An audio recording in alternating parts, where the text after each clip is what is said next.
Hi, welcome to Phase 4, Part 2, Behind the Scenes of Health Information Management, otherwise known as HIM. I am Judy Edgar, Clinical Coordinator for the Health Information Management Program here at Stark State College.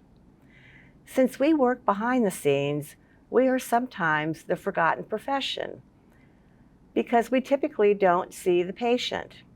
What we do is we read the entire health record from all healthcare providers, including all of you.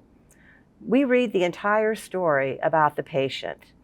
Understanding medical terminology, anatomy and physiology, disease processes, etc. are vital in this profession. We have many qualities: teamwork, communication skills, and being very detail-oriented. We follow the American Health Information Management Association Code of Ethics and HIPAA by protecting the privacy and security of all health records. We look at documentation to make sure it's accurate and complete.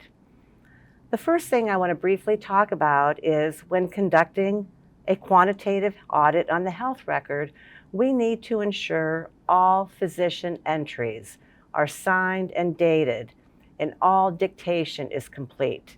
We need to make sure this is complete to follow the conditions of participation as well as any accrediting agencies. When coding, what we do with coding is we're looking at all of the documentation and assigning a specific code for any diagnoses, any procedures. And I'm going to show you a demonstration in just a couple of minutes. We need to identify the admitting diagnosis, the principal diagnosis, and any other diagnoses, as well as any procedures, any secondary procedures. We also need to identify if there are any diagnoses that are present on admission, because this will impact reimbursement. Reimbursement is crucial for health organizations. Let me take a moment and show you. Our patient came in with a fracture. The patient also had many secondary diagnoses. I'm going to demonstrate how a secondary diagnosis would be coded. The patient had congestive heart failure. Documentation is so important because that will impact code assignment. I'm going to select number 1.